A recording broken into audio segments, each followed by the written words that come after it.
We live in a time when knowledge about learning, including language acquisition, has been growing at a pace unlike any, perhaps since the invention of writing.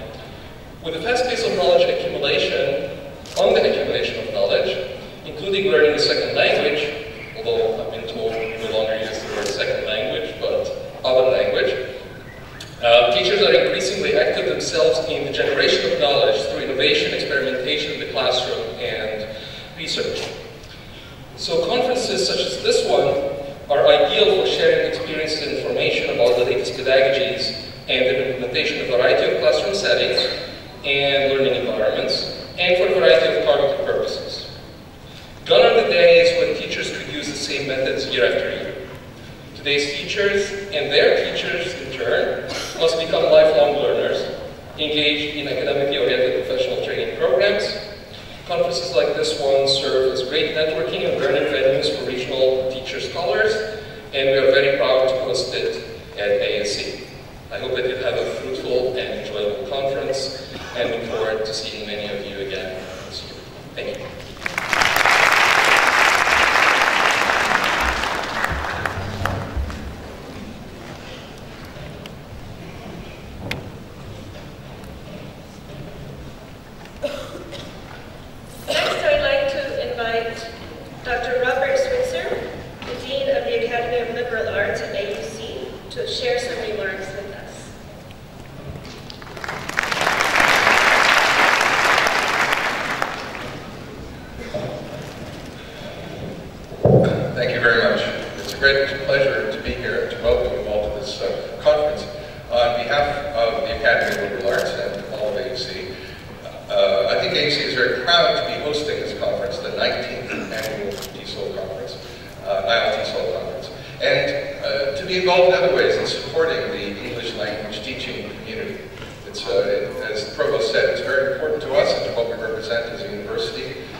The instructors have come together as part of the Academy of Liberal Arts And it sort of raises the question, how does teaching English relate to the idea of liberal arts? Why is it called the Academy of Liberal Arts? And in some ways, that's what I've been trying to touch upon. The pedagogy, the approach to learning that puts the student at the center, that's all about collaboration, it's all about experiential learning, hands-on experience. But above all, it's about question. It's about, as I said, self-discovery. And I think in many ways, that's what the Academy of Liberal Arts hopes to do in providing the foundational studies that will enable our students to go on to great success, both in their majors at AUC and beyond.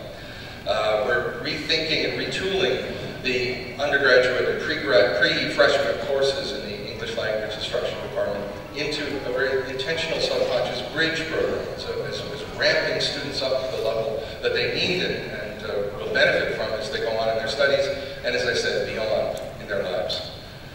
These changes are very exciting, and I'm pleased to be part of them. But again, to return to this theme of liberal arts, the essence of this, as I said, is questioning and self-discovery, and it's an encounter with the other. And in many ways, all of you are very familiar with this. To learn another language is to encounter the other and the thinking of the other in a very profound way. It's not the case that language is just the clothing that we dress our thoughts up and we send them out into the world.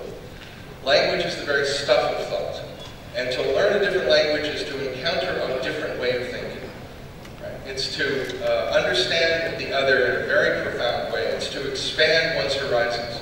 So in teaching English or any other language to students, we are in fact teaching them to think critically, to discover who they are, and to have a very profound encounter with the diversity of perspectives that make this world what it is. Ultimately, what we're doing, what you're all doing, is not just empowering students for success or empowering them to be language users in a more effective way in this very broad and, as we hear now, flat world that we live in. But it's also ultimately a very liberating experience. It is freeing them up from the narrow confines of the thinking that we all inherit and expanding their horizons in ways that are life-changing in many ways. So I want to thank you on behalf of all of us for being here. I know that this is going to be a liberating and life-changing experience for all of us over the next couple of days. So again, welcome and best regards. Thank you.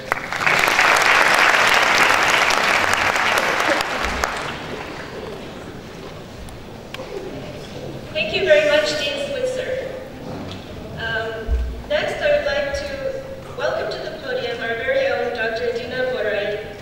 She's the Dean of the School of Continuing Education here at AUC. She's also the current past president of NileTESOL International. You can ask her what that means. How can you be current and past?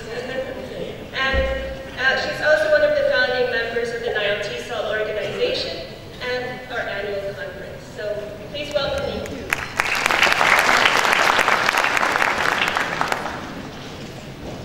Hello once again, and thank you for the lovely introduction. To explain, I have the honor and privilege of being the current past president of TESOL International, TESOL that is based in the United States. And it is a very strange title, as Mariah said, because I am still a president, because there are 3 presidents, and then in a few months I will be actually a past president forever, for the rest of my life. Alhamdulillah, wonderful honor. I just want to say, I want to welcome you all again, and say how proud I am every year to see more and more people coming to this wonderful conference. It is in my opinion, with all due modesty, it is the conference for English language professionals in Egypt. Nothing beats the AUC conference. One comment that I want to say about what Rob gave a very beautiful talk regarding English.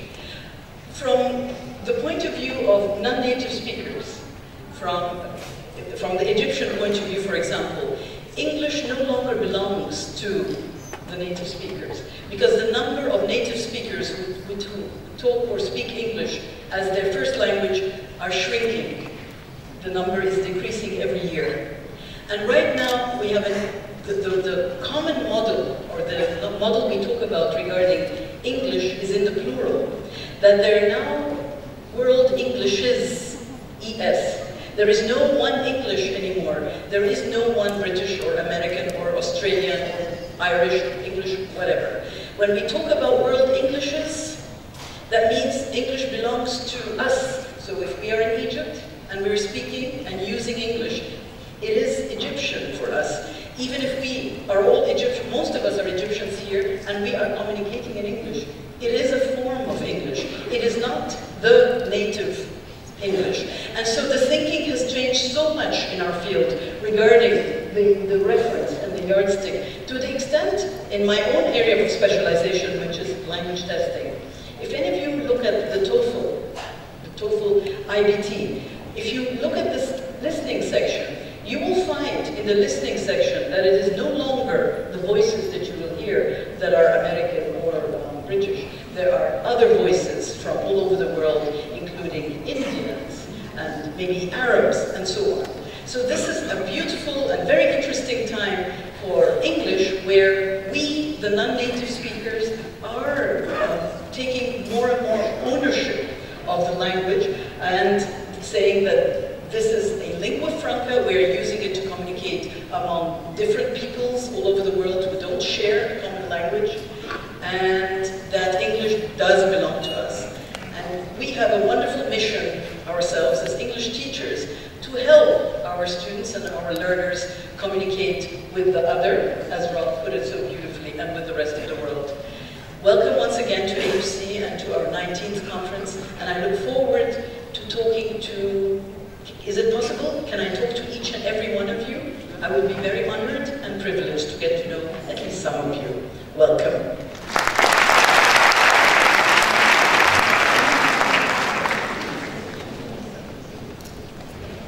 Thank you, Dr. Borrelli. I would like to now ask Dr. Meredith Plumley to come on the stage.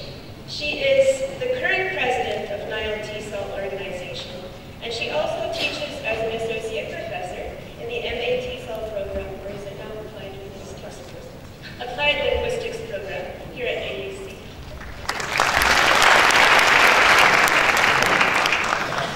Good morning, everyone. Thank you for that introduction. Well, as NileTESOL's current president, I'll be ending my term of office, and I'll be also becoming a past president as of tomorrow afternoon. But as your current president, I just want to welcome you very warmly to this campus where I teach, but to this venue where it's become a tradition now that we're holding our annual, and this one is the 19th NileTESOL conference. And I launched a metaphor last year, which was to call this conference a souk. I don't know if those of you that were here last year, you may remember this. And I wanted to reiterate that metaphor today, because I think that it fits the cultural context, but it also fits what's going to be happening to us, with us, among us, over the next few days. A souk is a marketplace of things, but here we have a marketplace of ideas. And my main message to you today is I want you to take ownership of this conference. Make it yours. Get involved. Not just attend lectures and walk out and go to the next one, or the next workshop, the next panel, but participate. Be active participants. Network with the people that are in the same sessions you are. Network with people that you meet in the corridors. And let's make this a friendly place, like a souk, but a souk of ideas. And so with these words, because our time is running short, I'd just like to welcome you warmly once again and tell you have a great conference. Thank you, everyone.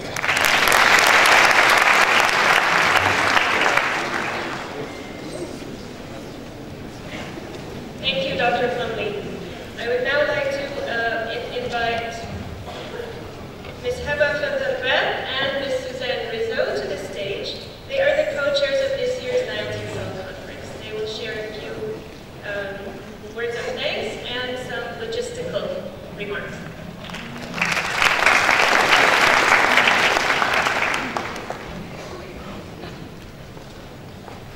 Good morning. I'm Suzanne Rizzo. As Maria said, one of the conference co-chairs along with Heba Fendelbert this year. On behalf of the organizing committee, Heba and I would like to welcome you to Cairo and to the 19th annual NileTESOL conference here at AUC. It's so exciting to have such an enthusiastic This year we received proposals from Egypt, Mauritania, Tunisia, Libya, South Africa, Saudi Arabia, the UAE, Oman, Qatar, Yemen, Jordan, Japan, South Korea, and the UK. What an honor it is to have you all here and be part of such an inspiring tribute to our field of TESOL. Welcome to all of you. This year's conference includes a very diverse program, and I hope you will be able to take full advantage of the many opportunities offered. We are very privileged to have 4 highly esteemed plenary speakers. Please join me in welcoming Dr. Stephen Bax, Dr. Ola Hafiz, Dr. Leslie O. Beckman, and Ms. Vanessa Reyes Estevez. In addition to almost 100 concurrent presentations and workshops, we are offering a conference colloquium, 2 panel discussions, a 2020 event, and a poster session event. There are also 2 new events at this year's conference: the e-community and Teaching Without Tech, comprised of dynamic presentations on what you can do either with or without technology. I invite you to look through the program book in your welcome pack for more information on all of these exciting events. Heba is going to be going over those in more detail in a minute. Heba and I would also like to thank all of those who have been working extremely hard behind the scenes to help make this conference happen. First, we would like to thank the School of Continuing Education for all of their logistical help, most especially the SCE Dean, Dina Bore, for all of her support and kind encouragement, Hanan Ferris, Ebtahal Abadri, Hala Derham, for their tireless efforts. It's been such a pleasure working with you to put this conference together. Thank you, SCE. We would also like to thank our organizing committee for all their contributions of time, ideas, and energy. We were really fortunate to have a very hardworking team with such a good spirit of collaboration. Wholehearted thanks to you all. In particular, a great thanks goes to last year's co-chairs, Mariah Fairley and Amira Salama, for all their selfless support to Heba and me through all of the organizing stages. Also, much appreciation goes to the coordinators of this year's special events. For the e-community, Miriam Osman and Susan Asnawi. Miriam Osman also helped to coordinate our proposal review and provided guidance as a past conference chair. Susan Asnawi helped promote our conference in our NileTESOL newsletter. The 20 by 20 event, Rania Jabber. She also helped coordinate the proposal review and provided guidance as a past conference chair. For the poster session, Amira Salama. She also provided much technical support for our conference site and other technical sites. Teaching Without Tech, Alexander Luco. He also greatly contributed to our pre-conference PD events. Panel discussions, Betsy Aragoni and Mariah Fairley. And for our colloquium, Betsy Aragoni. At this time, I would like to introduce 2 special members of this year's organizing committee, Alexander Luco and Mai Magni, who have very kindly accepted the task of being next year's conference co-chairs. Next, we would like to thank the Board of Directors for all of their support and suggestions and making improvements to the conference year by year. Your assistance is always invaluable to the conference's ongoing development. We are very grateful to Maren Pumley, the current NileTESOL president, for all of her guidance and efforts. Next, we would also like to thank the British Council, the U.S. Embassies Relos, and the Mideast for their continued support of all NileTESOL endeavors. In addition, we would like to join Dina and Marilyn in thanking the sponsoring publishers not only for their financial support, lovely booths and displays, but also all for sharing their valuable expertise in the presentations they're offering this year. We'd also like to thank the Academy of Liberal Arts, Dean Switzer, for all his support and encouragement, the Department of English Language Instruction, and the Department of Applied Linguistics. Finally, we'd like to thank the AUC and its supporting offices, the Office of the Provost, and Transportation Office for allowing us to use the premises and facilities. Many thanks to you all. We wish you a wonderful conference experience. My co-chair, Hedva, will now give you more information about the plenary speakers, special events, and other helpful information about the conference. Thank you.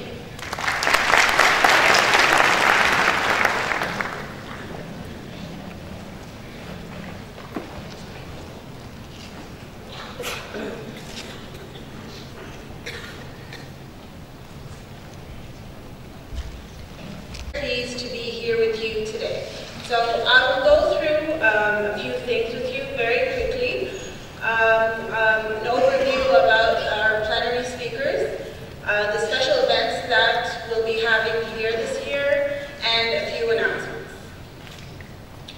As Suzanne mentioned, we have very distinguished plenary speakers this year and are very happy that they are here with us. We have Dr. Stephen Max, whose plenary session will begin immediately after we're done with the opening ceremony. It's titled Creative Assessment for Creative Learning, and he also has a workshop tomorrow under the same title at 11 a.m. Dr. Ola Hafiz will be our plenary session at 2 o'clock today, titled Before Testing Reading, Teach Me How to Read. She also has a workshop right after that titled Developing EFL Students Critical Thinking Through Reading Tasks, which will begin today at 3 p.m. Tomorrow we have Dr. Leslie Beckman, who will give us her plenary session at 9 a.m. tomorrow morning, titled Web 3.0, Creating the Future of Language Teaching and Learning. She also has a workshop today at 11 a.m., making the most of MOOCs and other professional development opportunities. Next we have Ms. Vanessa Ruiz Estevez. Her plenary session is to teach or not to teach creatively, and that is at 2 p.m. tomorrow. The conference, her workshop is bringing critical thinking into the wild classroom, and that is tomorrow at 10 a.m. You can check your program books to see where they will be located. The information is all there. Let me introduce really quickly the special events that we have this year. The most significant event I think we have this year is our colloquium that we have every year. But this year it's a bit different because it's related to the theme of the conference, and it's titled Building Community in Language Learning and Teaching.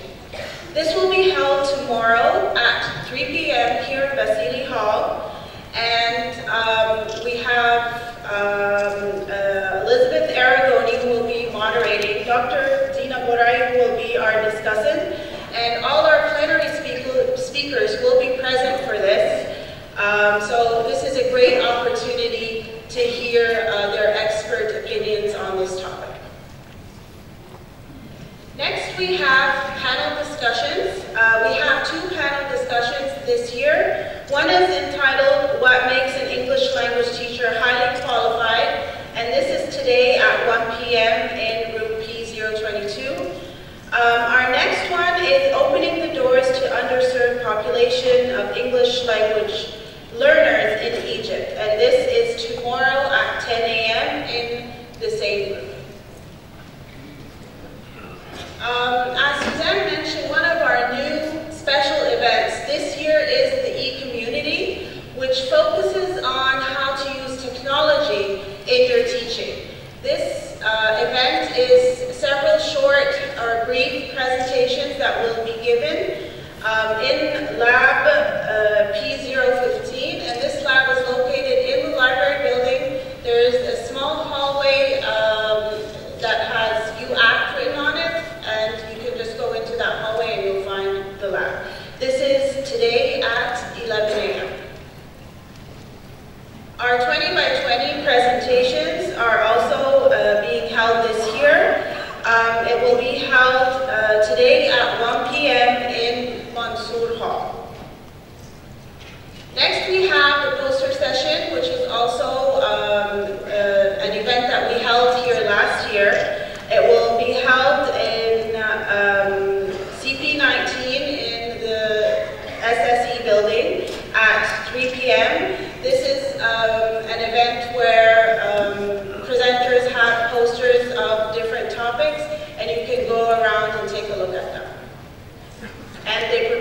very short explanation of the posters. Teaching Without Tech is our second new event for this year, and it's the opposite of the e-community. It helps teachers learn how to give good lessons with minimal resources if you don't have access to technology and other facilities. This will be held tomorrow at 10 a.m. in Hantem C122. The testing and assessment SIG will be held tomorrow at 11 a.m. in room P008. Finally, we have our General Assembly, and this is a good opportunity for all NileTESOL members or those who want to become members to come and see what NileTESOL, what kind of activities that they participate in over the last year. For members, you can also vote for nominated candidates, approve constitutional amendments, and make any suggestions that you would like regarding the organization. This will be held tomorrow at 1 p.m. here in Basili Hall. A few quick announcements. There is a free Wi-Fi available on campus. The username is NileTESOL and the password is 65A99WBY. You'll also find this password being given out in the registration area at the NileTESOL booth, so just make sure that you pick up a paper with this information.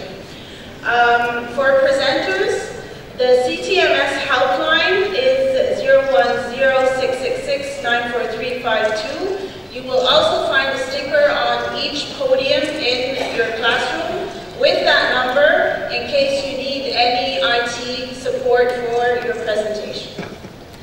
The concurrent sessions, or mainly the presentation and workshops, will be held in the Hantem building and SSE building.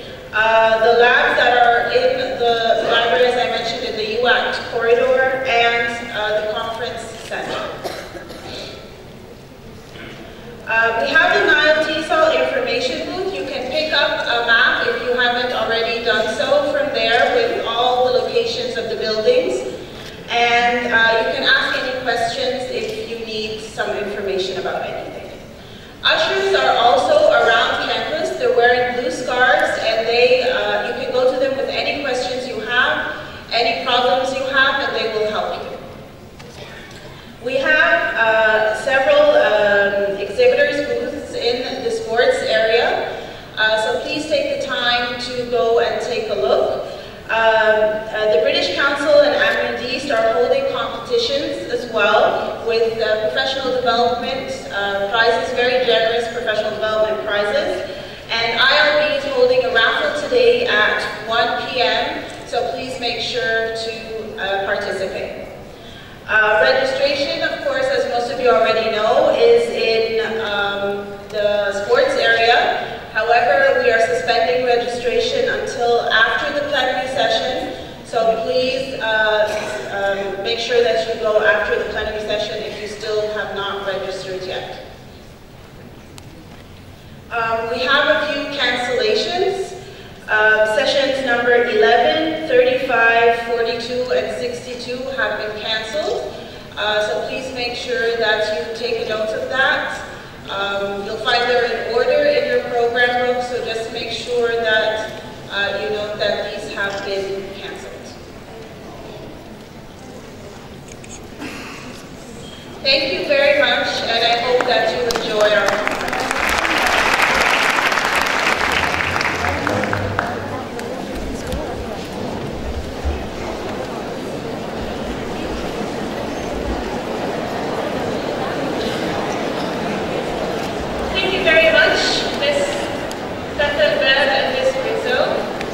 This does conclude our opening ceremony.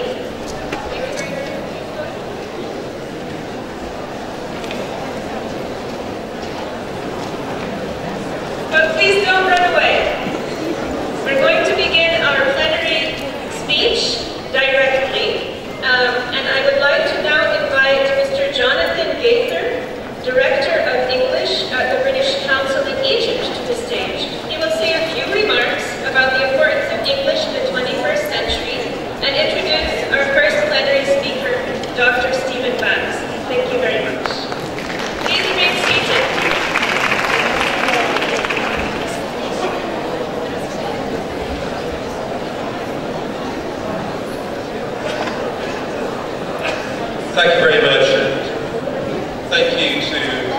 AUC for providing these wonderful facilities once again. My name is Jonathan Gaither, I'm Director of English for the British Council. And for those of you who can't detect it, I'll be using British English for the majority of my very short talk now, as will Stephen very shortly.